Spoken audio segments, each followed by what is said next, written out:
The story opens on a storm-ridden night, atop a darkened mansion, where the silent assassin Akira confronts a rival assassin vying for the same target. Though clearly outmatched, the other man refuses to back down and slips a hand beneath his cloak, pulling out a concealed senbon. He lunges forward, hurling the senbon straight at Akira, but to his disbelief, they pass through him like mist. The then assassin draws his sword, and the two collide in a violent dance of steel and sparks. Their blades collide again and again until Akira knocks the man's weapon spinning into the air. The rival assassin quickly switches tactics, pulling out throwing knives and sending them flying. Akira dodges smoothly, but his opponent fires one last hidden projectile. To his horror, Akira vanishes right before his eyes, reappearing silently behind him. The man searches desperately for an opening, but Akira blocks every strike and forces his arms down. In a final attempt, the assassin swings with a kick from his bladed boot, but Akira anticipates the move, pierces his arm, then snaps his leg and sends him crashing to the ground. Though he has a few tricks left, the defeated assassin accepts his loss as his own blade, which is still midair, comes down and lands on him. With the threat gone, Akira slips into the mansion like a shadow, entering the dimly lit room where his target lies asleep. For a brief moment he hesitates, but then he raises his blade to finish the job. Long before all this, Akira lived an ordinary life as a student in Japan. During one typical afternoon, a group of girls invited their friend Tsukasa to join them for lunch. He politely declined, saying he had duties to handle for the student council, which left them impressed by how seriously he took his role as president. Nearby, a girl named Shiori received thanks from classmates she had just helped. At the same time, Akira sat quietly, reading a novel on his phone. His friend Nanes walked up and asked if he enjoyed reading isekai stories, but Akira simply replied that he read whatever was free. Laughing, Nanes told him to share any new recommendations before heading off. As Akira watched him go, a few girls whispered, wondering who Nanes had been talking to. As Akira eats alone, even he found it strange that someone actually talked to him, considering how invisible he is to everyone else at school. Without warning, Akira's phone begins to flicker and distort, and a strange inky darkness spreads across the ceiling of the classroom. The shadows twist into the shape of a glowing circle, and luminous symbols gather beneath each student's feet. Everyone freezes in shock as a bright flash envelops the room. Then, the next instant, they find themselves standing inside an enormous hall. As confusion sets in, a peculiar man in priestly robes steps forward and informs them that the king will arrive shortly. When the priest moves aside, a regal-looking man and a young princess appear before them, prompting murmurs of curiosity among the group. The man introduces himself as the ruler of a distant world called Morrigan. He explains that they've been brought from another realm to aid the Retis Empire, located on the human side of the continent. The kingdom is currently under siege by demonic forces, and the king claims that warriors summoned from another world are the only ones capable of defeating the demon lord. The students caught up in the excitement begin to fantasize about their own grand adventure, but the priest cuts through the enthusiasm, stating that only one among them carries the mark of the true hero. To discover who it is, each student is asked to place a hand on a glowing orb that reveals their class.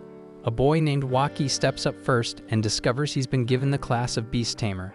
Though he's not the chosen one, the priest reassures him that his abilities still hold great value. Next, a girl named Yuki learns she's a disenchanter, while Tomoya receives the title of knight. And when Shiori discovers she's a healer, the priest announces that anyone can now check their class and stats on their own without the orb. The students eagerly open their status screens, and Nanas finds out he's a wind-type mage and turns to ask Akira what class he got. Akira responds quietly, revealing that he's been labeled an assassin, but he's baffled by how absurdly strong his numbers are. Then Tsukasa approaches the orb, and it glows brightly as it displays the hero class. The priest reacts with praise, stunned by the potential shown in his stats, and the rest of the students erupt into cheers for their charismatic class president. Akira, however, watches in silence because his instincts tell him something's off. If Tsukasa is the hero, why are his numbers so unimpressive when Akira's own stats are leagues beyond anything he's seen? As Nanas encourages him to show his class, Akira hesitates because he doesn't trust the king or his story about a demonic invasion. Choosing to stay hidden, Akira casts a concealment spell to suppress his presence. Seconds later, Nanas looks around in confusion, thinking Akira vanished, and walks away, while Asahina opens his status screen. Once everyone finishes checking their abilities, the priest announces that preparations for custom gear are underway and encourages the students to get some rest in their assigned quarters. Relieved that no one uncovered his secret, Akira quietly slips in with the rest of the group, keeping himself hidden under the concealment spell. While moving through the halls, he spots a surveillance device mounted on the ceiling and instantly realizes the king is observing their every move, so it confirms his suspicion that trusting the king would have been a mistake. But what Akira doesn't realize, however, is that a knight has been trailing him from the shadows. At night, Akira locates an unused storage room and decides it's a good place to lie low. After settling in, he sneaks back out, determined to gather information. As he surveys the city's unfamiliar skyline, he's struck by how surreal it all feels. This really is another world. He bounds effortlessly between towers, stunned by how far his enhanced abilities have taken him. Midway through his scouting, he picks up the sound of voices nearby and quickly hides himself to listen in. Inside the chamber, the princess is speaking to the king, and she refers to the summoned students as naive kids with rare powers. The king, clearly confident, tells her to move forward with their plan, so she nods and exits the room. Hidden just a few feet away, Akira narrows his eyes, wondering what exactly the king has in mind. He briefly considers ending it right there. He could kill the man before anyone noticed. The king suddenly shivers, sensing something off, but when he turns around, the room appears empty, and he returns to his work. The following morning, Akira remains under concealment while grabbing some food. He debates whether to warn the others, but concludes they wouldn't take him seriously, not when they're so easily convinced by the king's lies. At a nearby table, Tsukasa rises and addresses the rest of the students. He praises the king for giving them powerful gifts and insists they owe it to him to help defeat the demon threat. The group, swept up by his speech, rallies behind him with full support. Watching from a distance, Akira can't help but sigh. They've already swallowed the king's fake narrative. Later in the afternoon, the Royal Knight Commander Saren gathers the new recruits outside for their first training session. He introduces himself with pride, boasting that he serves as the kingdom's final line of defense. His companion Jills steps in to gently remind him not to get too carried away.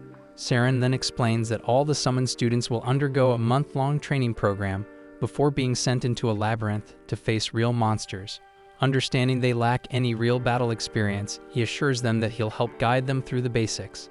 The students cheer, excited for what's to come, while Akira remains hidden nearby, carefully studying Saren and wondering what his true motives might be. As Akira steps away to search for more clues, Saren leaves the students under Jill's care and slips off the training grounds.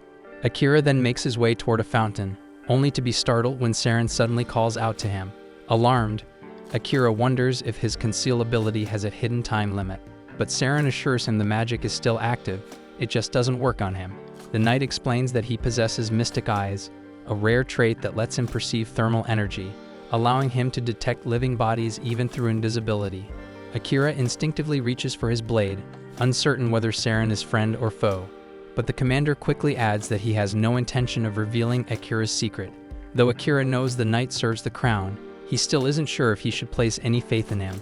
However, Saren insists that he's not working on the king's orders this time because he has his own reasons. Then he makes a request: keep this encounter between the two of them. After a moment of hesitation, Akira decided to give the man a chance. They take a seat nearby, and Akira tells him that he's interested in reading the king's archives to better understand this world. Saren asks what level Akira's concealment skill is, and Akira replies that it's already maxed. Everything else, however, is still at level 1, and he admits he doesn't know how to improve them. Saren raises an eyebrow, then chuckles, saying the library probably wouldn't help much anyway, so he offers to train Akira himself. The thought of growing stronger and uncovering the secrets of this world excites Akira, but even with that, he still longs to return to his home and see his family again. Saren agrees with that goal, but reminds him that until he finds a way back, he'll need strength to survive. Feeling guilty about receiving help without offering anything in return, Akira asks how he can repay the favor. Saren smiles and tells him to share stories from his homeland in exchange.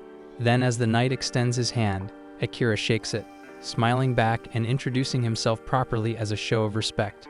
From that day forward, they begin training together, and Akira learns that aside from humans and demons, this world is also home to elves and beastkin. He puts Akira through rigorous drills, explaining that job levels rise only by defeating monsters, but skills can be sharpened with regular practice. As they train day after day, Saren becomes more and more fascinated by Akira's tales of Earth. Listening to his own descriptions of smartphones, planes, and crowded cities, Akira realizes just how much he once took his old world for granted. and how strange it feels to miss it now. Sometime later, Saren is sitting in a quiet room with Jills, who curiously asks why he's been spending so much time with Akira. Saren simply replies that Akira's stories about his home world were too entertaining to pass up, and Jills admits he finds them fascinating as well. But when Saren casually mentions that Akira possesses the true hero class and a max-level concealment ability, Jills freezes in shock because only the very first hero in their history had a maxed-out skill like that. Moments later, Akira approaches the room, and Jills politely excuses himself, leaving the two alone. Akira then hands Saren a book he took from the Royal Archive, noting that it contains some sensitive material. Saren confirms that the book outlines plans to overthrow the king, and explains that he wrote it himself and disguised it as a harmless cookbook, knowing Akira would eventually uncover it. Saren admits openly that the king is a corrupt man who's trying to reshape the world for his own twisted gain. Akira recalls the king's selection program and quietly reflects. Saren then adds that many within the royal knights have doubts about the king's rule. Akira then guesses that they intend to remove him with as little bloodshed as possible, and Saren confirms that. Akira mentions that with his current skill set, eliminating the king wouldn't be difficult, and he had slipped into the royal study on the first day without raising any alarms, but when the opportunity came, he couldn't bring himself to do it. Saren responds calmly, saying that having the assassin class doesn't mean he's obligated to take lives. So Akira quietly reflects that he wouldn't want his family to ever learn he'd become a killer. Saren agrees wholeheartedly, and Akira begins to question why someone like Saren would put so much faith in him. So Saren answers that it's because Akira has shown clarity and instinct, like when he refused to blindly trust the king's story from the start. That single decision in Saren's eyes proved that Akira thinks for himself, trusts his instincts, and doesn't get swayed easily. The room falls quiet for a moment, and Akira finally speaks up softly and says that he's not used to praise, that ever since he was young, people rarely noticed him at all. That catches Saren off guard, so Akira adds that he's the first person who's ever truly recognized him. With a warm smile, Saren lightly jokes, asking if Akira would be willing to help him pull off a peaceful coup, as thanks for all the compliments. Akira gives a faint smirk and tells him he'll think about it, then quietly slips out of the room. After a full month of training sessions, Saren gathers the students and announces that they'll begin their expedition into the legendary Canton and Labyrinth. Afterward, a crowd forms nearby to see the heroes off, and Akira is quietly surprised by how much attention they're getting. As his eyes scan the gathering, he notices a girl standing alone at a distance. In an instant, he appears behind her, startling her with a quiet question about what she's doing. Visibly annoyed, she responds bitterly, saying their people paid a heavy price to summon the heroes. Akira calmly says he has no idea what the hell she's talking about, but she simply says they'll speak again once he learns the truth, then walks away. Soon after, the heroes enter the dungeon and find themselves fighting waves of monsters. The group is caught off guard when one student accidentally activates a trap, causing a swarm of massive ogres to descend upon them. Akira takes down one of the beasts and quickly asks Saren if they should pull back. Saren agrees, and to buy them time, unleashes a powerful divine sword technique that wipes out the enemies blocking the route. However, as they pass through the dungeon gate expecting to escape danger, they're met with another horde of monsters waiting on the other side. In a moment of panic, Tsukasa remembers the emergency smoke bomb the princess gave him for emergencies and sets it off. The explosion clears the lesser beasts, but from within the haze, a freaking towering minotaur emerges. When Jills enters the chamber with the rest of the group, he's stunned to see such a powerful monster lurking on a low floor. Akira wastes no time and dashes forward, dodges a massive strike, and climbs onto the minotaur's back. He slashes, but his weapon snaps in half against the creature's dense hide. Alarmed, Akira leaps off to avoid a counterattack and rushes back toward Tsukasa, who's barely able to stand. Overwhelmed with guilt, Tsukasa mutters that he's useless, but Akira tells him that heroes aren't meant to carry the burden alone. He reminds him that every student here has been training too, and that it's time to let others fight alongside him. But Tsukasa's breathing quickens, and he begins to panic, consumed by fear and doubt. Noticing something off, Akira asks the party's disenchanter to step in. She steps forward, activates her spell, removing a dark curse that had been feeding Tsukasa's fear, and as soon as it's lifted, Tsukasa regains clarity. With Tsukasa stabilized, Akira turns to Saren and asks if it's time to use the technique they discussed. Saren gives a firm nod and launches a flash of lightning that crashes into the Minotaur, stunning the beast in front of the awestruck students. Seizing the moment, Akira disappears into the shadows and reappears silently behind the monster, ready to unleash his ultimate shadow-based spell. Then, out of nowhere, dark tendrils burst from the shadows, wrapping around the Minotaur and piercing straight through its body. The creature is completely trapped, unable to move, as Akira drags it deeper into the darkness. Its enormous form slowly disappears until only its severed head remains behind, and then the darkness devours that too. Even though he took it down, Akira still lacks full control over his shadow powers, and now the unstable energy inside him begins to surge violently, slipping out of his grasp. Luckily, Saren rushes in and helps stabilize him, coaching Akira through the process until he's able to calm his mind and retract the tendrils. Once the danger has passed, the group returns to the castle. There, Saren commends Akira for completing the mission. It was because of him that everyone returned safely. But while the shadow technique is undeniably powerful, it puts a heavy strain on the body, so Saren warns him not to use it unless truly vital. To acknowledge his efforts, Saren hands Akira a gift, a katana. He explains that the blade was originally forged by the very first summoned hero centuries ago. Akira thanks him for the weapon, but he's curious why give such a legendary blade to him instead of the kingdom's current hero Tsukasa. So Saren replies that Tsukasa already possesses the holy sword meant for battle. Besides, the king would definitely become suspicious if he saw Tsukasa carrying this one, especially since Saren technically stole it from the royal vault. Akira gets the picture and accepts the weapon, quietly thinking it's amazing that he now wields the same sword used by the original hero. But that thought leads him back to the unresolved issue with Tsukasa. Though they had managed to confirm that he was under a curse and had partially alleviated it with a disenchantment spell, the root of the affliction still remained, so Akira intends to get to the bottom of it. At night, he sneaks into the princess's chambers and finds her mid-ritual, enhancing the curse on Tsukasa with a glowing crystal, her magic steadily transforming him into a mindless puppet. Without hesitation, Akira slices the crystal clean in half, disrupting the spell. That should neutralize the curse at least for now. But Akira isn't finished. With his blade drawn, he places it at the princess's throat and demands to know why she is doing this shit. Her response is cold and mechanical. She claims she's acting for the king's sake. But as Akira looks closer, he realizes something chilling. There's no emotion in her eyes, no will, no intent. She isn't choosing this path, and she's just another victim under someone else's control. Killing her wouldn't make sense, not like this. So without another word, Akira lowers his sword and silently walks away. Still, Akira probably should have finished her off because the moment he leaves, the princess walks over to her closet, revealing a hidden stash of cursed crystals, one for each of his classmates. And without hesitation, she begins activating them. Not long after, Akira brings a few of the shards to Saren, hoping he might know something. The moment Saren lays eyes on them, his expression darkens. He mutters under his breath, frustrated that the king is still pursuing this madness. He tells Akira he's seen these kinds of crystals before. Then he asks if Akira made direct contact with the princess while destroying the one on Tsukasa. Akira admits he did, and he confronted her on purpose, hoping to understand her motivations. Saren shakes his head and explains that there's no real point in trying to reason with her. At this stage, she's nothing more than a tool being manipulated by the king. Still, Saren says Akira's done enough for one night and advises him to get some rest. But not at the castle because things have changed now. With Tsukasa's crystal destroyed, the princess will likely move on to targeting the rest of their classmates. The only reason Akira is safe for now is because she doesn't know who he really is. But now that she knows someone is working from the shadows, Saren's certain the castle guard will be conducting a full sweep tonight, so hiding in storerooms won't work anymore. Akira apologizes for blowing his cover without thinking through the consequences. But Saren simply smiles and tells him there's no need to be sorry. Making mistakes is just part of growing up, and it's his job, as the adult in the room, to help pick up the pieces. Akira nods, thankful to have someone like Saren in his corner.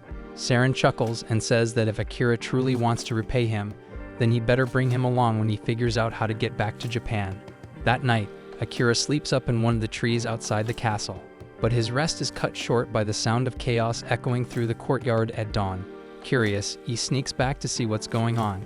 He spots a group of guards gathered around with a few of his classmates. Among them is Tsukasa, who lights up the second he sees Akira approaching. He looks relieved, but also deeply shaken. Akira's heart lifts for a second, happy to see that Tsukasa appears to be free from the curse. But the look on his friend's face immediately tells him something is wrong. Tsukasa runs up to him in a panic and asks where he's been. Akira casually replies that he was just resting, but asks what happened here. He was expecting something minor. Instead, his eyes fall on the scene behind the crowd, and he freezes.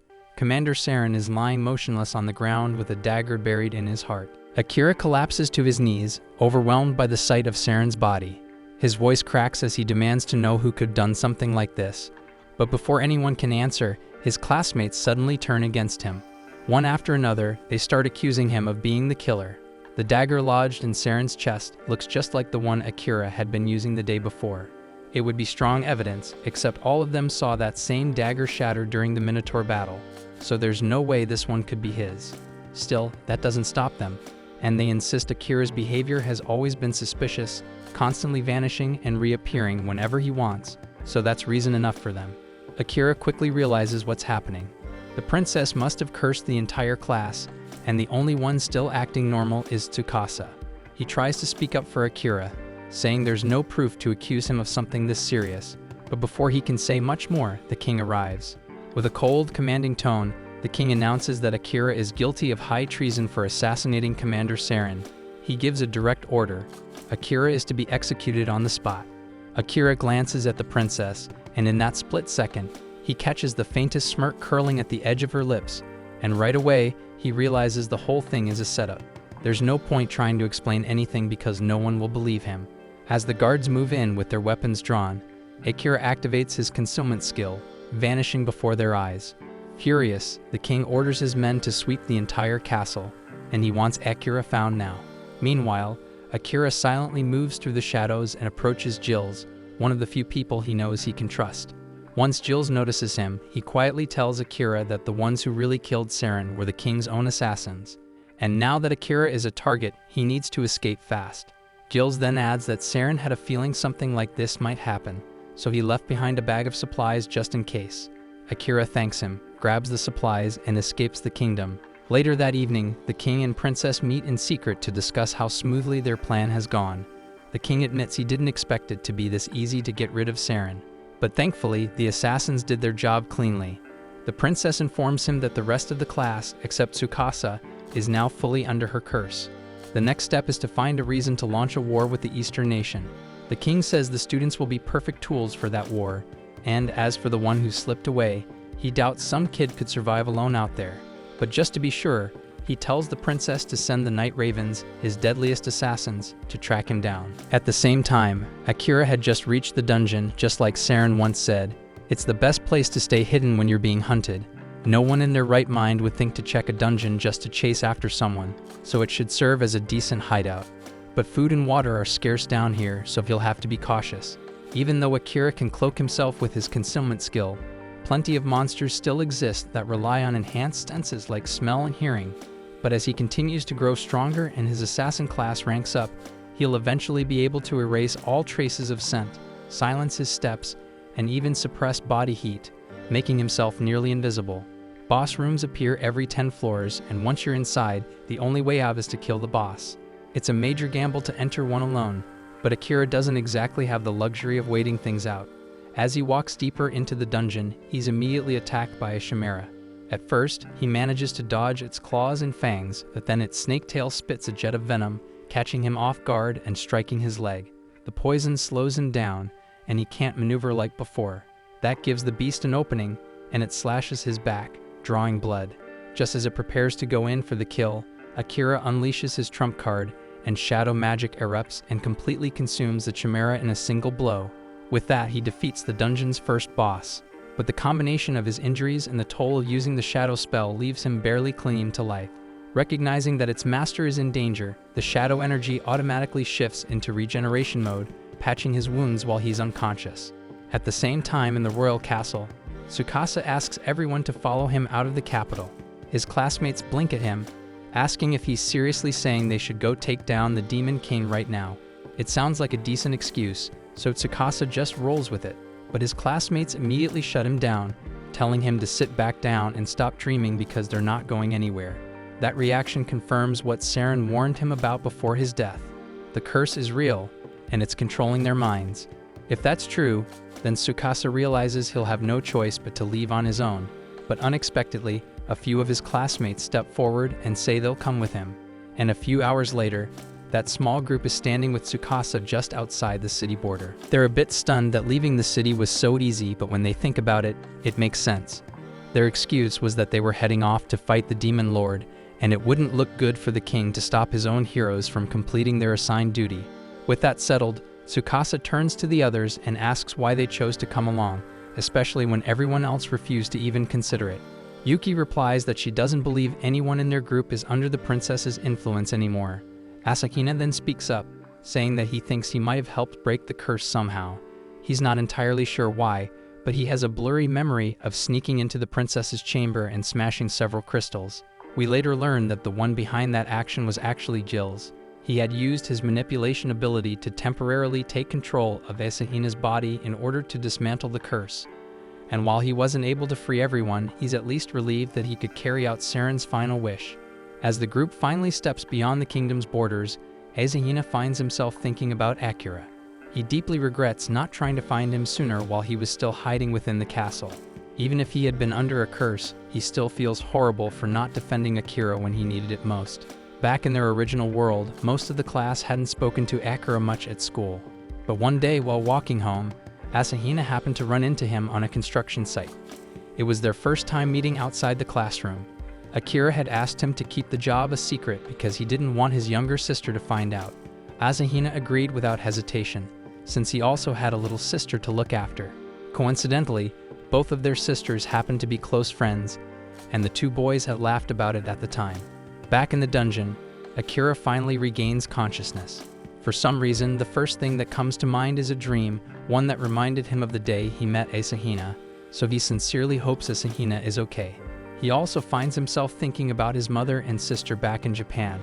But once that moment passes, something odd dawns on him.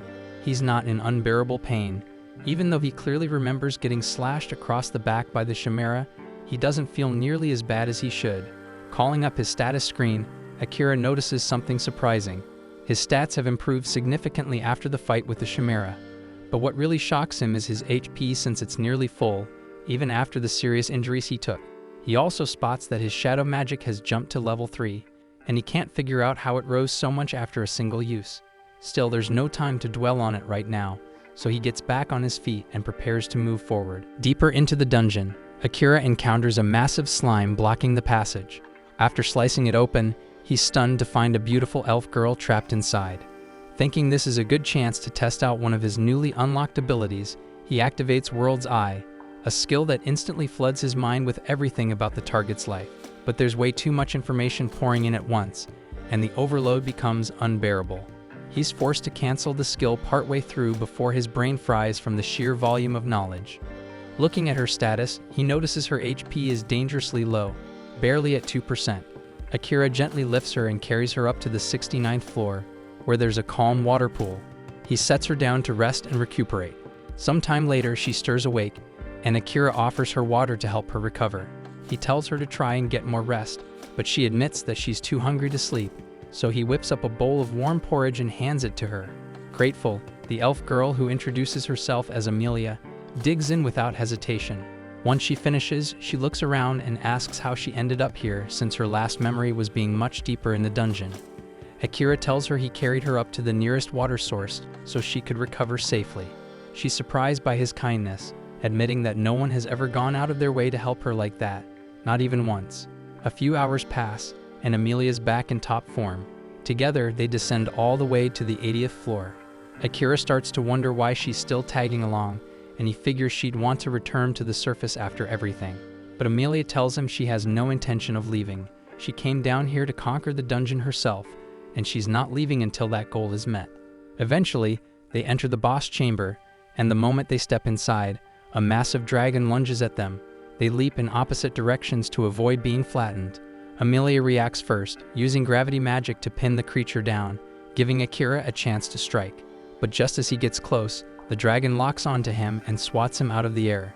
From the ground, Akira hears Amelia shout, telling him the dragon is tracking his mana signature, so he needs to disperse it throughout the environment. Problem is, Akira doesn't know how to do that. So instead he improvises, pulling in surrounding mana and unleashing it as a raw blast of energy before rushing in and driving his blade straight through the dragon's eye, ending the battle. The dragon collapses, lifeless. But Emilia looks at Akira, baffled by what he just did. He explains that since he didn't know how to hide his own mana, he just used the ambient mana around them as a weapon instead. She stares at him in disbelief because normal people can't do that. But before she can ask how he pulled it off, the dragon's body suddenly starts to glow brightly. The dragon suddenly shifts its form, morphing into a massive blue cat, leaving both Akira and Emilia stunned by the unexpected transformation. Emilia quickly activates her World Eye ability and examines the creature, soon identifying it as a shapeshifter. That revelation explains how it was able to assume the form of a dragon. With that knowledge, everything starts to fall into place. After all, a true dragon would have been far tougher and more resistant than this oversized feline pretending to be one. Akira is amazed at how effortlessly Emilia is able to use her World Eye, and she turns to ask why he hasn't activated his own. He recalls the last time he tried, when it felt like his brain was about to split in half, and assumes it must be because his level isn't yet high enough to handle it safely. But Emilia disagrees and believes that the real issue is that Akira is subconsciously rejecting the skill, which is what's actually preventing him from using it properly. Right then, the black cat awakens and starts to speak. He seems annoyed that he was defeated by a mere human and an elf, especially since he had transformed into a dragon just for entertainment. Akira is stunned to hear the feline talk, but his shock seems to offend the creature. The cat sternly tells him not to lump him in with the mindless, low-level beasts driven solely by instinct because he is a higher being, created directly by the demon lord himself. Akira, however, remains unfazed and responds that it doesn't matter either way because after that last blow, the cat is in no shape to continue fighting. The black cat shows no concern about dying, but before he goes, he has a message for Akira. He slowly rises to his feet, his body now radiating a dark, threatening aura, and announces that the demon lord is waiting for him in his castle deep within the volcano region of the demon continent. That declaration instantly raises Akira's suspicions, and he demands to know how the demon lord even knows about him, and why he would want him to visit his domain. The cat answers that the demon lord is a being beyond mortal comprehension, and thus he cannot explain anything further. Exhausted, the cat lies back on the ground and tells Akira to finish him off, but Akira refuses. The cat scoffs and tells him to stop acting noble, insisting that humans see all demons and monsters as enemies anyway, so killing him should be expected. But Akira doesn't share that belief because to him the true enemy is the king, not demons, and he's not willing to accept that they're automatically the enemy just because they're different. However, Emilia steps in and reminds him that the door to the boss's room won't open unless the boss kills them, or they kill the boss. The cat agrees with Emilia's logic and sarcastically asks Akira if he's planning to starve to death in this room. Curious, he questions why Akira refuses to kill him, and the response is both unexpected and strangely simple. Akira explains that he's a cat person, and unlike other monsters, this one can actually speak. So he's convinced there must be a workaround that allows them to leave the boss room without resorting to killing the creature. That's when Emilia recalls an alternative method. If Akira forms a contract with the black cat and accepts him as his familiar, the creature will no longer be recognized as a boss, which will cause the room's door to unlock.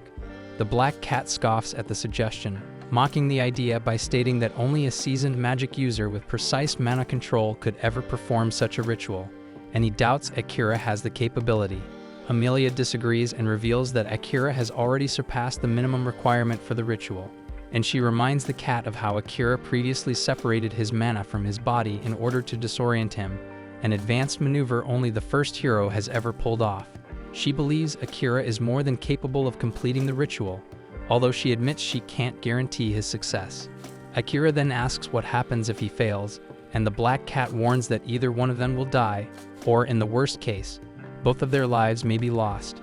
Despite the risk, Akira is ready to go through with it, though the cat remains confused as to why he would even take such a gamble. With a resigned tone, the cat tells him to go ahead, claiming he no longer cares whether he lives or dies. That cavalier attitude irritates Akira, who snaps back at the cat's indifference toward life, but the feline calmly replies that continuing to live holds no meaning for him anymore. Akira decides to address that mindset later, but for now he turns to Emilia and asks how to begin the ritual. She explains that the first step is to give the cat a new name. After a moment of thought, Akira names him Knight, inspired by the cat's dark fur that reminds him of the night sky. The cat remains silent, showing no reaction to the name, so Akira proceeds to the next step, infusing mana directly into Knight's paw. Amelia warns that once the mana transfer begins, there's no turning back. If Akira loses control during the process, it could very well cost him his life. But Akira doesn't hesitate, and he's confident in his ability to succeed. The moment he begins pouring mana into the cat's paw, he's hit by a sudden and overwhelming wave of energy. He quickly realizes that this surge is the power housed within the cat. But before he can steady himself, his vision shifts violently, and he finds himself plummeting toward a city engulfed in flames. Horrified, Akira watches the terrifying scene unfold, and amidst the chaos, he sees Knight mercilessly tearing through the city, slaughtering anyone who tries to flee. Akira attempts to stop him, but Knight launches an attack with a torrent of dark mana that strikes Akira with devastating force. As Akira pulls himself back up, Knight urges him to stop hesitating and just end it, saying it's the only way he'll be able to leave this place alive. But even then, Akira still can't bring himself to strike the cat. Seeing this, Knight launches another assault, slashing him hard with his powerful claws. The pain Akira suffers inside the dream world begins to affect his real body too, and at last, he makes the decision to fight back. He hurls his dagger at Knight, but the cat bats it aside with ease, then starts channeling his dark energy to end the battle swiftly. Akira charges forward, but instead of landing a blow, he deliberately takes the hit, allowing Knight's claws to pierce straight through him. The black cat stares at him stunned, and asks in disbelief what the hell he is trying to do. Akira responds calmly, saying he still refuses to kill him, and that deep down, he knows Knight doesn't want to hurt anyone either. Knight scoffs, reminding him that he's still a monster. Even if he has intelligence, his instincts constantly scream at him to destroy anything that stands in his way. But Akira sees through that facade, and he knows that Knight is exhausted from the endless cycle of killing, and he tells him that he no longer has to fight those urges alone. Gripping his claws tightly, Akira makes a quiet vow to watch over him, to be by his side, and ensure he never has to go through something like this again. Slowly, the oppressive dream world starts to fade away, and as Knight begins to place his trust in Akira, his monstrous form diminishes into that of a small, ordinary black cat, resting peacefully in Akira's arms. The sun rises within the dream, casting its golden light as a symbol of the inner peace Knight is beginning to feel. With that, Akira emerges from the dream world, and realizing that the pact ritual succeeded, he reaches out to touch Knight and confirm it. A radiant golden mark appears on the back of his hand, and at the same time, the red sigil on Knight's forehead shifts into gold as well. Amelia explains that this is the seal of a successful pact, and their souls have now been spiritually connected. Knight awakens too, gazing up at Akira and expressing his curiosity to see just how far his new master will go. With quiet resolve, he accepts Akira as his master and solemnly pledges his loyalty and life to his service. Amelia steps forward and introduces herself, and Knight, recognizing her as his master's companion, offers her his respect as well. At that moment, a magic circle begins to glow on the ground, signaling that the boss has officially been defeated. Yet Akira appears lost in thought. He says he'd prefer to move on to the next floor, but Knight is still badly wounded. Knight reassures him, explaining that the door will remain open until they decide to use it, so there's no need to rush. He opts to take some time to heal, and Amelia suggests that this might be the perfect opportunity for all of them to get to know each other better. Knight immediately agrees, and Akira can't help but be a little surprised by just how fast his new companion's personality flipped. Meanwhile, Tsukasa and his group arrive in a nation established by a hero, who like them was summoned from Earth. They're stunned to find that the entire country mirrors the appearance of historical Japan.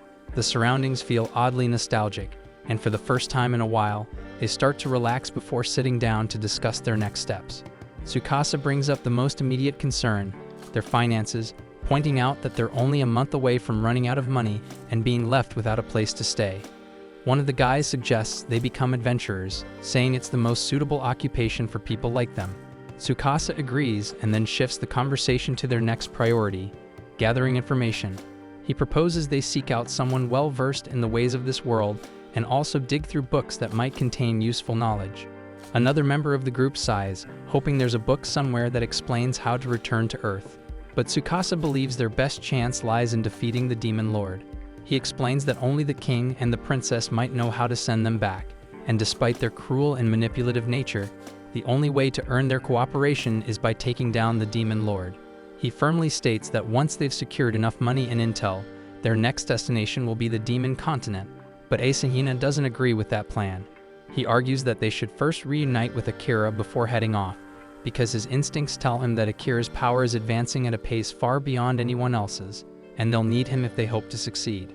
Some members side with Asahina, while others remain suspicious, still thinking he may have been responsible for Commander Saren's death. The disagreement quickly escalates into a small argument, but the girls step in and try to calm everyone down. They turn to Tsukasa, asking for his judgment on the matter, since as the leader he gets the final say. Tsukasa sides with Asahina, admitting that he too believes Akira is already stronger than all of them, but he also doubts whether they'll actually be able to work with him. He explains that Akira has always kept his distance from others, and even now, he doesn't remember Tsukasa, despite the fact that they've been classmates since kindergarten. The group is stunned by that revelation, and even Asahina agrees that Akira isn't exactly the type to play well with the team. Tsukasa explains that according to the old legend, only the holy sword wielded by the chosen hero has the power to defeat the Demon Lord, meaning he must grow strong enough to fulfill that role. He believes that even if they do find Akira, he likely won't agree to join forces with them if they're still too weak. That's why Tsukasa decides it's best to stay in this country for now, giving everyone time to train and grow stronger before attempting to reunite with him. Meanwhile, Amelia opens up to Akira and Knight, sharing the story of her past. She reveals that her own sister forced her out of their homeland, and the soldiers who once served under her became relentless in their pursuit to kill her. Eventually, they cornered her near a cliff, and in a desperate move, she used her gravity magic to plunge into the river below, which carried her far away to safety. But she was badly injured and utterly exhausted, and that's when a black slime appeared and swallowed her whole. The next thing she remembered was waking up inside the dungeon, moments after Akira had rescued her. Akira feels sympathy after hearing her story, but Knight picks up on a few strange details. He points out that slimes typically don't devour people, and even if one had swallowed Amelia, she would have been digested long before Akira found her. Amelia admits that she doesn't fully understand it either, but she's thankful to that slime regardless, because it somehow brought her to Akira. Akira gently tells her that she should consider returning to her homeland and trying to reconcile with her sister, but Amelia has already given up on that idea. She says she doesn't have the strength to face her sister again. Akira reassures her, saying things tend to work out between siblings, because no matter what happens, they're still family. He adds that he has a sister too, and even though she's constantly giving him a hard time, he still cares about her deeply. Amelia and Knight then ask if Akira wants to return to his own world and see his family again. Akira says yes, but not yet because there's something he needs to take care of first. He begins to talk about Saren, the man who taught him how to survive in this world, and as he recalls the betrayal that took Saren's life, his emotions boil over. His voice sharpens with rage as he swears to kill both the king and the princess for orchestrating Saren's assassination. The fury behind his words sends a chill down Amelia and Knight's spines, and Amelia shouts his name, jolting him back to his senses. As the storm inside him subsides, both Amelia and Knight reveal that they know the name because Saren was once a renowned knight commander known across the land. Sensing the heavy mood, Akira decides to break the tension. He pulls out a glove and waves it in front of Knight, and true to his feline instincts, the black cat immediately pounces after it. Akira chuckles, surprised that the same trick he used on all the strays back home works on a monster cat too. Amelia, intrigued, asks to give it a try herself, and before long, both she and Akira are playfully cuddling with Knight, enjoying the soft, warm comfort of his fluffy fur as the air around them lightens once again. Knight turns to Akira and tells him to take things more seriously, reminding him that their souls are now linked, and if one of them dies, the other will perish as well. Akira says he's well aware of that, but he's still just happy to have a cat familiar, especially since he's always loved cats. Amelia chimes in with a sigh, admitting that she's jealous because she loves cats too. Once they finish fooling around, the group prepares to exit the dungeon. Akira asks Knight where the teleportation magic circle will take them, but the feline admits he doesn't know. He explains that only a select few demons still remember the ancient craft of creating such circles, and Akira instantly decides that once he reaches the demon continent, he'll track those demons down and make them work for him. Just then, a memory clicks in Amelia's mind. She recalls an old tale about pale blue teleportation circles that respond to a person's desire, taking them wherever their heart truly wants to go. However, if more than one person enters, the circle only reacts to the wishes of one individual. Akira notes that this could become a problem, but Amelia assures him with a gentle smile that she's fine going anywhere as long as she's with him. Akira doesn't dwell on her words, but as he steps into the magic circle, his thoughts briefly drift to his family. He wonders if the circle could possibly take him back home, but quickly shakes the idea away because his priority right now is revenge. With that, the magic circle lights up, and the group is instantly teleported to a dense forest where a massive, awe-inspiring tree towers in the distance. Amelia freezes in shock at the sight, while Knight calmly identifies the tree as the World Tree. He tells them that they've arrived in the Forest of Elves. Amelia is stunned they ended up here, but Akira finds it to be a welcome turn of events. Suddenly, an arrow flies through the air, aimed directly at Amelia. Fortunately, Akira spots it just in time and swiftly pulls her out of harm's way. He immediately charges toward the source of the attack, batting aside a second arrow with his dagger and closing the distance in a flash. In one fluid move, he brings the hidden archer down to the forest floor, and Amelia quickly identifies him as Liam. Liam scowls and says he never imagined he'd run into the traitor while investigating the strange light in this area. He warns Amelia to flee if she wants to survive, but Akira is in no mood for empty threats. He knocks Liam out cold, uninterested in his dramatic declarations. However, his moment of action was just a bit too late, and he looks up and sees that they've already been surrounded. Leading the elven forces is none other than Amelia's sister Kilika.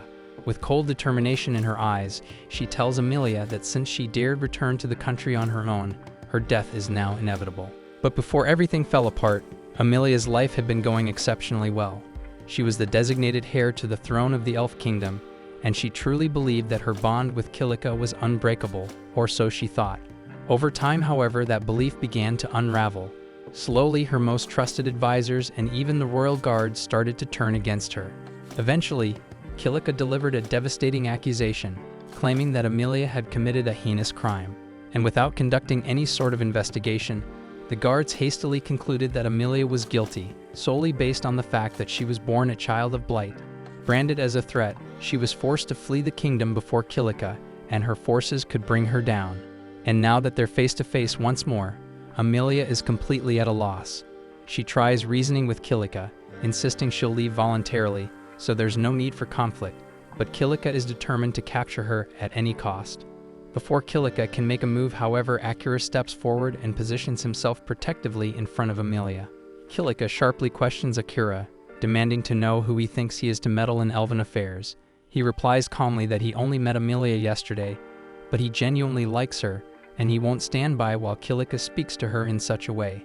He also points out that Kilika keeps calling Amelia a criminal and asks her directly what crime Amelia supposedly committed. In response, Kilika rolls up her sleeve to reveal a deep, discolored bruise stretching across her arm. She claims that Amelia once gave her a potion that was secretly laced with poison, an act that even within royal bloodlines is absolutely unforgivable.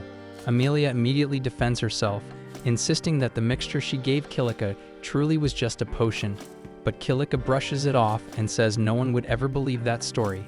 She then steps closer to Akira and stares directly into his eyes. Sensing Kilika's intention, Amelia quickly warns Akira to back away, but it's already too late. Kilika lets out a smug laugh and announces that her mesmerize ability is already in effect, meaning Akira is now under her spell, and as far as she's concerned, Amelia has officially lost her only ally. Kilika fully expects to see Amelia crumble with despair, but instead what she sees in her sister's eyes is pure fury. Amelia shouts at Kilika to break the spell and apologize to Akira because he deserves the freedom to choose who he wants to love. This sudden outburst catches Kilika completely off guard because she had always viewed Amelia as weak and timid, but right now she looks like she's ready to tear someone apart. Right then, Akira steps forward and calmly tells Amelia to relax, assuring her that he's not under the influence of any spell. That's because mental type abilities like mesmerize only work on individuals who are significantly weaker than the caster. Kilika scoffs, refusing to believe that someone she considers a lowborn like Akira could possibly be stronger than her, but he couldn't care less about her opinion of him. What does matter to him, however, is how people view Amelia, so he firmly tells Kilika that she needs to retract the false accusations she made against her. Kilika demands to know what makes him so sure the accusations are false, and Akira responds by saying he's confident that Amelia would never resort to something as disgraceful as poisoning her own sister. Realizing there's no persuading Akira to hand Amelia over, Kilika abruptly commands her guards to execute him on the spot. But before any of them can make a move, the king of the elf nation appears unexpectedly and orders everyone to lower their weapons immediately. Kilika is stunned to see him, since he was supposed to be away on an extended inspection for several more months. But the king explains that something urgent came up, prompting his early return. He then demands an explanation for what Kilika is doing out here, but before she can respond, all the guards quickly speak up in her defense, claiming she's done nothing wrong. The king immediately suspects that she must have used her mesmerize ability to manipulate the guards, so he commands her to release them from her control at once. Then without hesitation, he walks over to Amelia and offers her a heartfelt apology. He doesn't know exactly what her sister has put her through, but he assures her that Kilika will be held accountable for her actions. After that, he turns to Akira and sternly instructs him to leave immediately, stating that there's no valid reason for a human to be trespassing on elven territory. Amelia steps in to defend Akira, explaining to her father that he's the one who saved her and brought her home safely. And while the king acknowledges that he is thankful for Akira's role in returning Amelia, his disdain for humans remains unchanged, so he insists that Akira leave regardless. In that case, Amelia declares that she'll leave too, but the king becomes furious and refuses to allow it since Amelia is the only one he fully trusts to succeed him as ruler of the kingdom, and he won't stand by and let her walk away.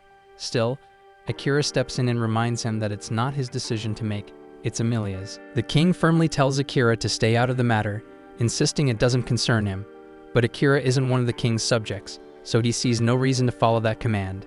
In fact, he states plainly that he's more than ready to make the king listen by force if necessary, and judging by what Akira just did to Liam, who's still lying on the ground, the king can already tell he isn't bluffing. That said, the king has never been one to shy away from a challenge, so he formally proposes a duel to Akira, under the condition that the loser must obey the victor's commands. Akira agrees without hesitation, and with the challenge set, the king declares that the fight will take place at the base of the holy tree, in keeping with elven custom. And as they head toward it, Amelia quietly apologizes to Akira for dragging him into this mess, but he tells her there's no need because he willingly chose to get involved. Shifting the conversation, he brings up how Kilika called her a child of blight and asks what that's all about. Amelia explains that according to an ancient elven legend, when twins are born, one may be different from their parents. This child is believed to bring disaster upon the land, and is thus labeled a child of blight. In the past, it was common for the odd twin to be killed at birth because of this belief, and Knight is taken aback to hear that elves still hold on to that superstition, even though it was debunked long ago. Amelia explains that it usually isn't an issue anymore, but recently Kilika has been using it against her more frequently, mainly because Amelia's eye and hair color differ from all of their family. It's painfully clear that Kilika is just using the legend as a convenient excuse to cast Amelia out. But personally, Akira remarks that he finds Amelia's hair and eyes to be absolutely gorgeous. Eventually, they arrive at the base of the holy tree, and since Kilika was the one who instigated the conflict, she will be the one to face Akira in the duel. But before it begins, Akira makes the decision not to use his concealment skill, because there's no point in winning unless everyone can see it happen with their own eyes. Amelia warns him that Kilika is the strongest swordsman among all the elves, so the battle won't be easy, and he should stay on his guard. Akira picks up on the fact that Amelia still seems to speak of her sister with admiration, even after everything that's happened. She explains that they were once incredibly close as children, and no matter what Kilika does, Amelia will always see her as her beloved sister. As the duel begins, Kilika pulls her sword, while Akira opts to keep his own blade sheathed. Kilika demands to know if he's trying to insult her by not taking the duel seriously, but Akira calmly replies that he simply doesn't want to risk accidentally killing her in combat. Once the duel starts, Kilika rushes forward and unleashes a flurry of precise strikes aimed at his vital points, yet Akira effortlessly evades each one. He admits that Kilika truly lives up to her reputation as the strongest swordsman, but his speed is simply beyond hers, allowing him to slip through her attacks and push her back with ease. He then advises Kilika to surrender before she hurts herself, but she refuses to be underestimated and activates her trump card. A fierce current of wind envelops her blade, and she releases a violent gust toward Akira.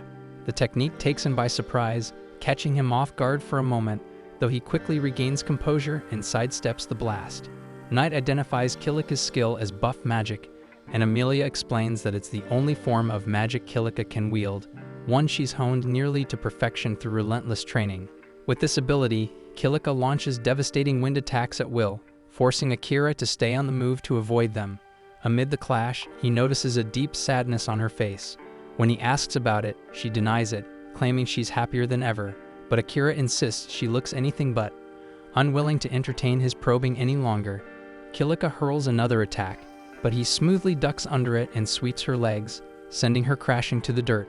Before she can recover, Akira appears behind her, resting his sword gently against her neck, a silent sign that he could have ended the fight at any moment.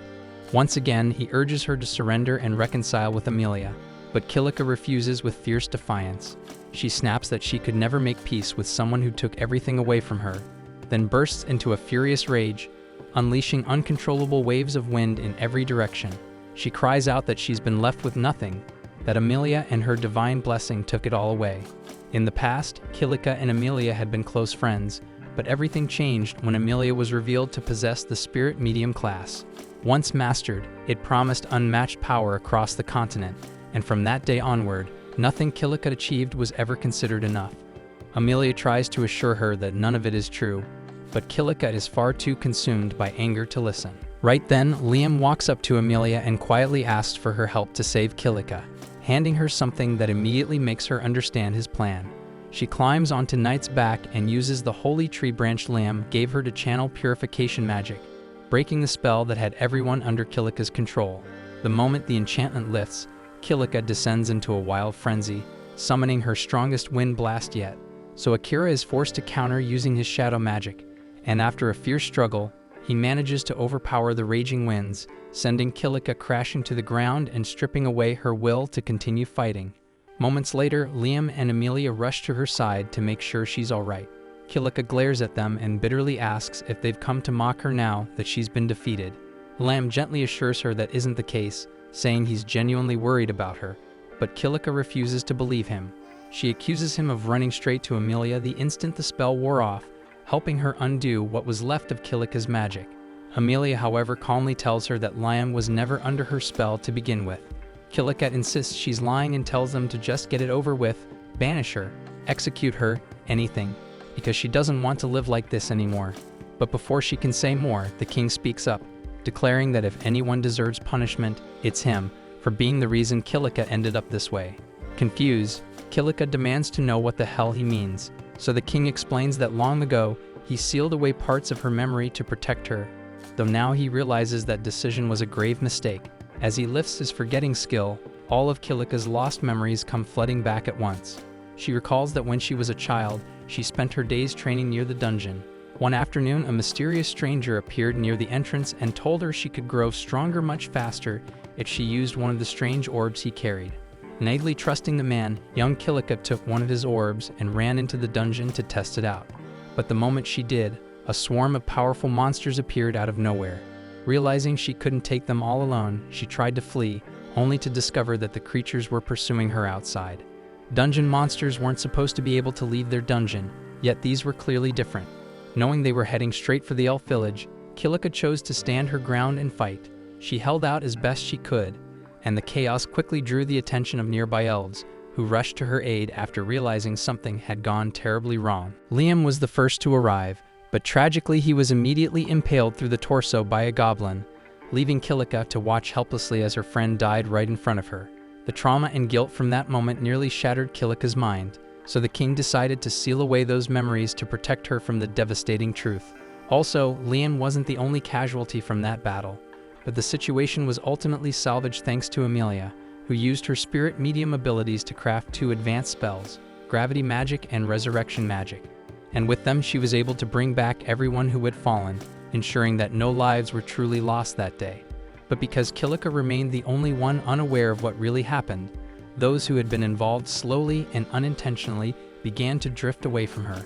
So Kilika misinterpreted their distance, assumed they had lost interest in her simply because she wasn't a spirit medium like her sister. Overcome by the truth, Kilika collapses in tears, heartbroken that she ended up turning her own sister into an enemy over nothing more than a freaking painful misunderstanding. But Amelia gently tells her that's not true because no matter what happened, she could never bring herself to truly hate Kilika.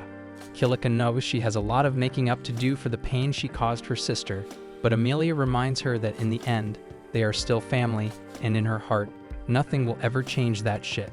Later that night, a grand feast is held to celebrate Kilika's change of heart. The king personally thanks Akira for helping bring peace back to their family. As promised, he gives Amelia the freedom to decide her own future, even if that means she chooses to leave on a journey with Akira. On that note, the king asks Akira what his next destination will be, and Akira replies that he plans to head to the Beast Continent, since Knight mentioned it's one of the best places to find high-quality equipment and weapons. At the same time, Asahina and the rest of Akira's classmates are seen boarding a ship bound for the Beast Continent as well. They had originally intended to stay put and wait for Akira to catch up with them, but by now they've grown so strong that the monsters in the Yamato dungeon no longer offer any experience. So rather than waste time standing still, they decided to travel to the Beast Continent and upgrade their gear in preparation for whatever comes next. The next day, the Elf King arranges for a full escort to accompany Akira and Amelia as they head toward the outer borders of the kingdom to continue their journey in safety. Akira thinks the whole thing feels a little over the top, but the king clarifies that there's been a troubling rise in kidnappings along the nearby coastline. Given the current situation, he just wants to make sure both of them are well guarded until they're beyond his territory. In fact, he even admits he'd feel much more comfortable if he could personally assign guards to stay by Akira's side the entire way. But Akira respectfully turns down the offer and agrees to travel by carriage instead. As they ride along, Akira turns to Knight and asks why she kept such a low profile during all the chaos with the elves, especially since she clearly could have stepped in. Knight calmly explains that she didn't want to risk exposing her true identity as a demon, since not everyone would be as accepting as he is. Akira gets it, and he understands why she'd prefer to keep up the act of being an ordinary cat, but he still wonders if the Demon Lord is okay with that, especially if he's still watching. Knight confirms he's right to be cautious. Her senses remain connected to the Demon Lord, so he can still monitor her actions, but she assures him that he no longer holds sway over her decisions, and she has absolutely no plans to betray Akira now or ever. That eases Akira's mind a little, especially considering he might have to face the Demon Lord one day, depending on how things unfold, but Amelia doesn't see it going that way. If anything, she feels like the Demon Lord might actually want to be on friendly terms with him, and surprisingly Knight agrees. After what Akira did yesterday, there's no doubt in her mind that he's caught the Demon Lord's attention. Very few people can manipulate shadow magic effectively in combat, yet Akira managed to shroud himself in it completely. Akira explains it just sort of happened in the moment. He was terrified the magic would spiral out of control and hurt Kilika. But even if it wasn't intentional, pulling out something like that is no small feat. Right then, Akira picks up on something suspicious up ahead, and tells the driver to stop the carriage. He steps out and informs the others that his detection skill alerted him to a group of people further down the road. The driver grabs a telescope and sure enough, spots a group of bandits waiting just ahead. And worse, the bandits also spot them and reveal they're holding an elf hostage. They threaten to kill her unless Akira and the others comply with their demands. So with no better option for now, the group holds back while the bandits toss them a pile of ropes and order everyone to tie each other. At that moment, Amelia steps down from the carriage, and the moment the bandits catch sight of her hair color, they light up with excitement. They immediately recognize her as one of the elf princesses, and if they turn her over to someone like Lord Graham, they're certain to land a massive reward. While the bandits are too busy grinning and whispering about their lucky break, Akira silently activates his presence concealment. In the blink of an eye, he knocks them all unconscious before any of them even realizes what's happening. Afterward, he tells the driver to go ahead and tie them up using the rope they had brought, and as that's handled, Akira starts wondering who this Lord Graham character even is. Luckily, the driver says he's actually heard the name before and explains that Graham is a noble from the kingdom of Guruk. That's enough of a lead for Akira, so he instructs the driver to take the captured bandits back to the elf castle, while he and Amelia will carry on the rest of the way by foot. The driver starts to protest, reminding Akira that his instructions were to escort both of them all the way to the port, but since they're already fairly close, Akira reassures him it won't be an issue. A short time later, Akira, Amelia, and Knight board a ship, and once they reach their destination, Akira plans to gear up with some new equipment to keep pushing his strength even further. Amelia finds it a bit surprising that he's still focused on leveling up, especially when he already seems so powerful. But Akira insists that if he's serious about getting revenge for Saren, then he can't afford to stop now. Knight chimes in and says the port city they're headed for actually has a labyrinth, so if Akira wants to train more, he'll have the perfect opportunity. Still, that's a few days away, so she suggests they relax and enjoy the trip in the meantime. Amelia's practically glowing with excitement because it's her first time sailing, and she tells Akira she's really looking forward to watching the sunset with him. But when she turns to see what he thinks, she realizes he hasn't heard a single word. His attention is completely absorbed in a book, the same one her father gave him as a farewell gift, and he's reading so intently that he doesn't even notice Amelia's annoyed expression. In fact, Akira spends the entire voyage buried in that book, leaving Amelia feeling a bit left out by the time they finally arrive at the Beast Folk continent. As they disembark, Akira notices something off. The only ones doing the heavy lifting around the port are humans. That immediately strikes him as strange, but before he can dwell on it for too long, a group of beastmen steps forward and blocks their path, demanding that he leave Amelia behind and get lost. It doesn't take long for Akira to realize what's going on, and the beast folk here clearly have a low opinion of humans, and this could easily spiral into something messy. So without wasting time, he calmly asks Amelia to stay back and let him handle it. Akira starts walking straight toward the beastmen, and they immediately burst into laughter, mocking him outright. After all, there's no way a scrawny human could possibly pose a threat to their kind. But instead of using brute force, even though he could easily wipe the floor with them, Akira takes the smarter route and casts a shadow spell that temporarily blinds them. With that handled, he calmly leads Amelia past the stunned group. As they make their way into town, Akira picks up on the fact that a lot of people are staring, and it doesn't seem aimed at them but at night, so she explains it's because cats are feared and looked down on in this region. That evening, after checking into a hotel and enjoying a filling dinner, Akira suggests they call it a night. The room has 2 beds, but with a flustered look, Amelia notes that the beds are so large, the 2 of them could easily share one. The comment catches Akira completely off guard, and while he's still processing it, Knight, fully aware of what Amelia is trying to pull, decides to make herself scarce to give them some privacy. Akira tries calling her back, but she's already disappeared. Then Amelia casually announces that she's going to shower, leaving him frozen, unsure how to react. Then when Amelia comes back dressed in a nightgown, she finds Akira already in bed, employing the highly advanced technique of pretending to be asleep. Figuring he must be tired from the day's events, she lets it slide, puts her plans on hold, and slips into bed beside him to get some rest. The following day, Knight returns to the room, and upon seeing Akira and Amelia lying in the same bed, jumps to conclusions and assumes they must have gotten a little cozy after all. But she brushes it aside and reminds them they've got company arriving soon, so they should probably get dressed. Not long after, there's a knock at the door. Akira tells the guest to come in, and a man named Crow steps inside. Knight introduces him as the top blacksmith on the entire continent, adding that she met with him last night to ask for a favor. Normally, Crow wouldn't take on random requests like this, but when the infamous Nightmare of Adlia asks in person, even he couldn't turn her down. That title catches Amelia off guard, and she wonders what Crow meant by calling Knight that, but there's no time to ask, as Crow immediately requests Akira's weapon so he can take a look. After examining it briefly, he notes that the weapon's clearly been overused, likely in a labyrinth, and has taken quite a beating, and Amelia is stunned that he could figure all that out just from a quick glance. Akira asks if Crow will be able to repair the weapon, and Crow replies that with the right materials and a proper budget, it should definitely be doable. Akira also inquires about the possibility of crafting around 20 throwable assassin knives, but Crow looks taken aback upon realizing Akira is actually an assassin. After regaining his composure, he tells Akira that he likely lacks the experience to properly handle weapons made by someone like him. Amelia immediately takes offense to what sounds like an insult toward Akira's skill, but Akira can't exactly argue with the assessment. Knight steps in and tells Amelia to let it go, because while Crow may be a blacksmith now, he used to be part of the hero's party, and when it comes to battle experience, he definitely knows his stuff.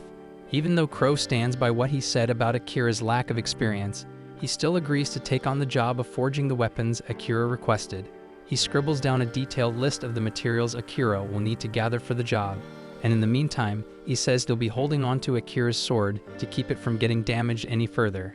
Crow claiming the sword comes as a bit of a surprise, but Knight assures Akira that his weapon is in good hands, and there's no one better than Crow when it comes to this craft. Akira trusts Knight's judgment, but that doesn't change the fact that he has no idea where to even start looking for all the materials listed.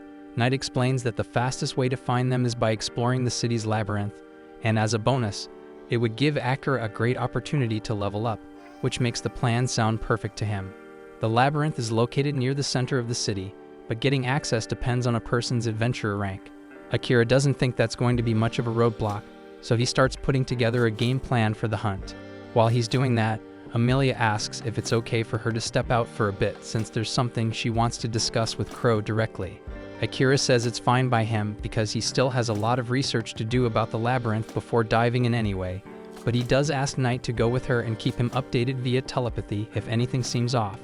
A short while later, Amelia and Knight make their way to Crow's workshop. Once there, Amelia brings up something she'd heard, that during the failed mission to defeat the Demon Lord, only the hero and one beastman made it out alive. That beastman she assumes must have been Crow. Crow tells her she's welcome to mock him, if that's what she came for. But that wasn't Amelia's intent at all. She believes Crow survived because he was strong, and that's why she wants to ask him to teach her how to fight. Crow turns her down immediately, saying he made a decision long ago to never take on another apprentice. He explains that every person he tried to train either quit or fell into a deep depression, so he doesn't see the point in wasting his time. But Amelia firmly promises that she won't give up or break down. She wants to walk beside Akira with her head held high, and if he's going to keep getting stronger, then she wants to grow too, so the gap between them doesn't keep widening. Crow once again calls Knight the Nightmare of Adlia and reminds her that their agreement was strictly about fixing Akira's weapon. But Knight calmly points out that Amelia is making this request on her own, so it has nothing to do with Akira. She also politely asks him to stop using that old title, saying that her name is Knight now. Curious, Amelia asks why he keeps calling her that in the first place. Knight explains that years ago, the Demon Lord sent her to Adlia as punishment after the humans invaded demon territory. Her official task was to issue a warning to the city's leaders, but she let her fury take control and went far beyond what was necessary, reducing the entire city to rubble. She admits she had no justification for what she did and takes full responsibility for her actions. That's the very reason she asked Akira to end her life when they first met, but she's changed since then, and as long as she serves under Akira, something like that will never happen again. Crow asks her if she really believes it's that easy to leave her past behind, but Knight says she knows full well that what she did can't be forgiven, so if he still hates her, she understands. To her surprise though, Crow says he's never held any hatred toward her. A few years back, after he and the hero party failed to defeat the Demon Lord, Crow was holding a memorial at his sister's grave when Knight happened to appear. She immediately recognized him as one of the few survivors from that battle, and when she saw he was grieving, she told him he could kill her if he wanted, and she wouldn't resist. But Crow told her that he didn't blame her for what had happened, and as far as he was concerned, she was nothing more than a weapon forged by the Demon Lord to carry out his commands, and blaming her would be no different than blaming the blade rather than the one who wielded it. In response, Knight asks if he ever planned to confront the Demon Lord again, but Crow calmly tells her that neither she nor the Demon Lord was responsible for his sister's death. After Knight's attack on the city, Crow's sister had been doing her best to help people who were trapped beneath the rubble. But at that same moment, a nobleman was frantically trying to escape. Instead of finding another path, he chose to blast through the area, hitting Crow's sister with a deadly attack just because she was in his way. That man was the one who truly took her from him, so if Crow ever intended to take revenge, it would have been on Lord Graham. But in the end, he never followed through with it, because he knew deep down that his kind-hearted sister would never want him to walk that road. At that point, Amelia cuts in and outright calls Crow a coward for backing out. She accuses him of clinging to a fake belief that his sister wouldn't want revenge, just so he wouldn't have to face the truth or deal with his pain. She says she gets it more than anyone because for a long time she told herself the same thing, that she was doing everything for her sister's sake. But Akira helped her realize how far off base she really was. Her words hit Crow hard, so they stir something deep inside him, and he needs a moment to deal with it. So he quietly asks Amelia and Knight to leave him alone for the rest of the day. At the same time, Akira is out in the city researching the labyrinth, when out of nowhere monsters begin pouring out of it and flooding the streets. Amelia sees the chaos unfolding and rushes in to help, but suddenly she's intercepted by a boy named Oram. She instantly recognizes him as the same boy who deceived Kiliko when they were younger.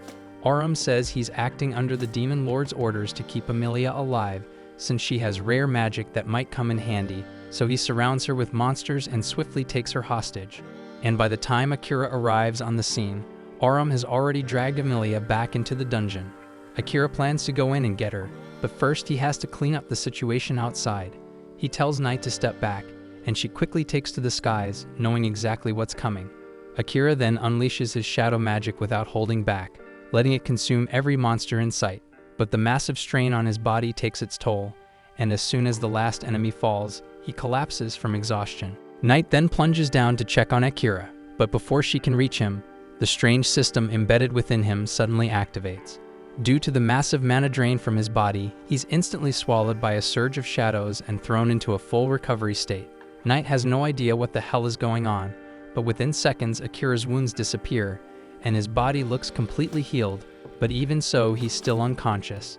And when he finally regains consciousness, he finds himself lying in a bed he doesn't recognize. Dazed and confused, he turns to Night and asks what happened, and she tells him he collapsed after pushing his shadow magic too far, so she brought him to Crow's place to keep him safe while he recovered. Akira, a bit anxious, asks how long he's been out, worried it might have been 5 or 6 hours, but Night tells him the truth that it's been a full day and 5 extra hours. That hits him hard, but she says it's not that surprising because he nearly killed himself draining every drop of mana. But what's weird is that while unconscious, his shadow magic triggered on its own and completely refilled his mana reserves. She still can't explain how or why that happened, so she asks if he knows anything about it. But Akira's just as lost as she is, and honestly he couldn't care less right now because he's got more pressing things to deal with. He hops out of bed and, spotting Crow, thanks him for letting him crash there while he was out, but now he has to move. Crow, reading his urgency, asks if he really thinks it's smart to rush in like this since it's already been over a day, so Amelia could be halfway to the demon continent by now. Akira doesn't even flinch because if that's the case, then he'll just go to the damn demon continent and bring her back, but Crow questions how he plans to take on demons with no weapons. Akira snaps that he'll figure it out somehow, even if he's unarmed, but Crow casually gestures toward a nearby table, where all of Akira's gear is fully repaired and neatly laid out, ready for battle, and they've been sitting there the whole time. The fact that Akira didn't notice is enough proof that his head's all over the place, so Crow tells him to take a breath and think clearly before charging in. Realizing the old man's got a point, Akira settles down and checks his weapons. Crow actually reforged his sword into twin short blades better suited for an assassin's style, but it took a ton of materials and effort. So naturally, Crow tells him he expects to get paid back once Akira saves his girl. Crow had one last thing to give him, so he tossed Akira an old ring with the words, "I will lead you anywhere," carved into its surface. Turns out it was forged by a former hero and carries a unique enchantment that it points the wearer toward whatever they desire most. Akira gives it a shot while focusing on Amelia, and right away, a glowing red line shoots out from the ring, pointing straight toward the labyrinth. If she'd been taken to the demon continent, there's no way it would've gone that way, so for some reason, Amelia must still be held somewhere inside the labyrinth. He might not know the exact spot, but just knowing she's still there is more than enough, so he straps on his gear and heads out the door with Night right behind him. On the way there, Night quietly asks him not to pull any reckless crap like he did before. Akira apologizes, realizing he completely forgot that if he dies, she dies too, so he should have thought about that before pulling such a dangerous move, and he promises to be more careful moving forward. At the same time, deep inside the labyrinth, Amelia is lying across some broken pillars, and Aurum watches her with a satisfied grin since things have gone just the way he wanted. He explains that demons like him can use magic to control monsters, but he's never had the chance to try it on a humanoid before, so he was curious to see how it would affect her. While he couldn't take over her mind, the spell still managed to freeze her body, which made keeping her restrained a lot easier. Using a faint voice, Amelia asks why they're still stuck in the labyrinth. Aurum, feeling a bit bored, decides to entertain the question and sits down for a casual chat. He tells her that only second-rate demons have teleportation abilities, and since he's just a third-rate one, he has no choice but to wait until the superior arrives, and only then can they teleport her out of here. Amelia then asks where exactly they plan on taking her, but Aurum simply shrugs that he has no clue, and he swears he's not lying. He knows she's trying to dig for answers, but he's not bothered, and even if that assassin friend of hers comes storming in to save her, he's confident Akira doesn't stand a chance against him. Still, he assures her she won't be harmed since he's under strict orders to deliver her to the demon lord alive and unharmed, and he fully intends to follow those orders. Outside the labyrinth, Akira finally arrives, and the ring makes it clear that Amelia is definitely down there. So without wasting a second, he tells Knight to move fast, but just as they're about to head in, a girl suddenly calls out to him, asking to join in the mission to rescue Amelia. Akira immediately recognizes her as the one he briefly met during the hero parade, but there's no way she should know Amelia's in the labyrinth. So he doesn't hesitate and grabs her by the throat and demands to know how she found out, and he makes it very clear that whether she walks away from this or not depends entirely on what she says next, so she better choose her words carefully. Gasping and struggling for breath, the girl chokes out that she tracked Amelia's scent using her beast folk ability. The trail led her straight to this location, and it vanished at the entrance, so she assumed Amelia must be inside. Akira narrows his eyes, clearly not convinced, but Knight steps in and says it's actually normal for beast folk to develop scent tracking abilities, so her story could be legit. Akira eases up and drops the girl to the ground, then coldly demands to know who the hell she really is and why she's here. After catching her breath, the girl introduces herself as Leia Lagoon, the first princess of Uruk. She says she received intel that the demon lord had set his sights on Princess Amelia, so she came to warn them. But if that's true, Akira asks why the hell she didn't speak up the moment he and Amelia arrived in town, so Leia explains she didn't think anyone would believe her without hard evidence. She wanted to investigate and gather proof first, but before she could do that, the demons made their move. Akira still isn't sure she's being honest, so he activates his scan skill to check her status. From what he can tell, she's not lying, but something in her stat window catches his eye, a unique skill. He asks what her spirit barrier ability does, and Leia is surprised he knows about that, but Akira shuts her down since he's the one asking questions here. She explains that while most barriers are fixed in place, her spirit barrier can be attached to things that move. Akira immediately asks if that includes people, and Leia confirms it. And that's all he needs to hear because she could actually be a valuable ally for what's coming. Then Leia adds something else. The demon lord is targeting Amelia specifically because he wants her resurrection magic. Hearing that, Akira fully grasps how high the stakes are now, so he doesn't waste another second and tells Leia to hop on Knight with him because they're going in now. At the same time, deep within the labyrinth, Aurum had just revealed that the demon lord is after Amelia's resurrection magic, but Amelia can't wrap her head around why. Demons already live for what's basically forever, and they're notoriously hard to kill, so what would they even need resurrection magic for? Honestly, Aurum doesn't get it either, because the spell can't bring back people who've been dead too long, and once it's cast, it can't be used again for several days, so its usefulness is actually pretty limited. What throws Amelia off even more is how much Aurum already knows about the details of her resurrection magic, but before she can ask anything, he casually shifts the conversation. He reminds her that once he kills Akira, she won't be able to bring him back anyway because she already used the spell on herself after taking that fatal blow.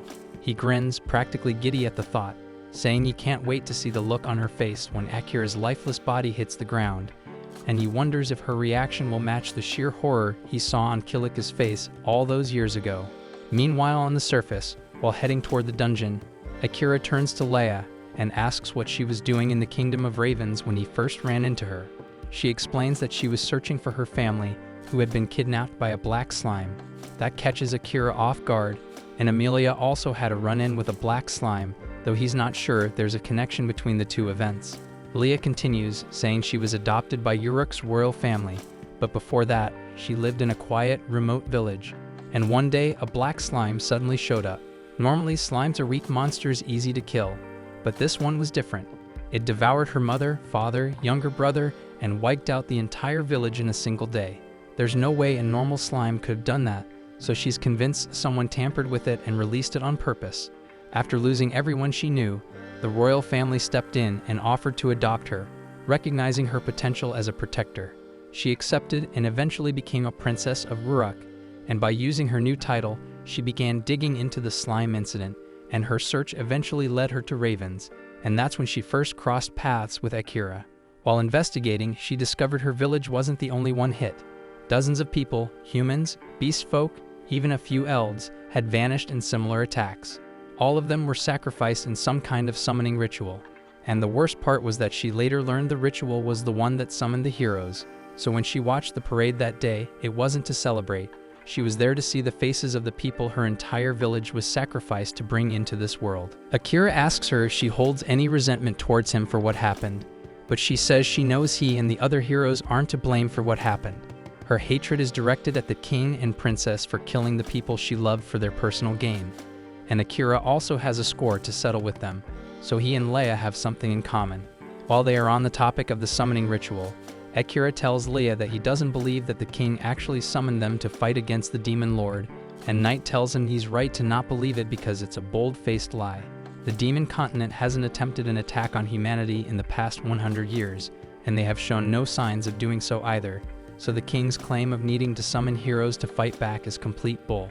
The group eventually arrives inside the labyrinth, and the way things work here is that you must defeat a certain number of monsters on each floor before you will be allowed to progress to the next. Akira says he can use his shadow magic to take care of the monsters quickly, but Knight tells him he can't do that. He's going to have to fight a demon when they find Emilia, so it's a bad idea to risk exhausting himself before they get there. But Akira says they have no other choice since Leia can't fight, and he's the fastest one here. Knight tells him she can fight in his place, and if she goes into battle mode, she should be able to tear through the monsters on each floor in no time. But there's a risk of her losing control to her instincts in that form, so she's worried she might hurt Akira or Leia. Akira looks at Knight and assures her that as long as he is here, he will make sure she doesn't lose control, so Knight decides to put her faith in him. Knight then unleashes her full power and begins rampaging through the labyrinth with Akira and Leia on her back. And to make sure she doesn't lose control, Akira is using their mental link to keep her calm. Since they've got time, he asks her why demons are so hated in the first place. So Knight explains that the first demons generally aren't bad people, but the first demon king did order an attack on the other nations, so ever since then, people have held disdain for demons. Some demons are genuinely evil and see other races as nothing but bugs to be crushed, but at the same time, there are demons who wish to live in peace and avoid bloodshed, so she asks Akira to remember that not all demons are evil. After a short time, they reach the floor where Emilia is being kept, and the second they arrive, Leia throws up a barrier around both Akira and Emilia. Oram blinks in surprise because he wasn't expecting Akira to make it this fast, but Akira, dead serious, says he's here to take Emilia back. Oram just laughs and asks how exactly he plans to do that when he's about to die. So without waiting another second, Akira lunges in for a surprise attack, but Oram effortlessly parries the blow and starts forcing him back, slicing at his limbs every so often. It's clear he's just playing with Akira, fully aware that he holds the power advantage, but Akira still has one ace left to play. He triggers his shadow magic and uses the blood pooled on the floor to summon shadow beasts into the fight. Caught off guard, Oram is swarmed by the creatures, and that gives Akira the opening he needs to close the distance and slash up both Oram's arms and legs, leaving him brutally wounded. As a desperate move, Oram summons all the labyrinth monsters under his control and sends them charging at Akira, who's still reeling from the strain of using shadow magic. But just before the monsters reach him, Leia casts a reversed spirit barrier around Akira, bouncing their attacks right back at them and wiping them out. Now, Oram has nothing left and every option is gone, and he's completely at Akira's mercy. And even though Akira knows the logical thing to do is finish him off, he hesitates since Oram looks too much like a human. That moment of doubt ends up costing him because he waits too long, and it gives Oram superior enough time to arrive, so Akira's heart sinks. He barely survived a fight with a third-rate demon, and now he's standing face to face with a second-rate one, and he has no idea how he's going to survive this. Thanks for watching. If you enjoyed the recap and are excited for the next episode, make sure to like, subscribe, and hit that notification bell so you don't miss our daily recaps.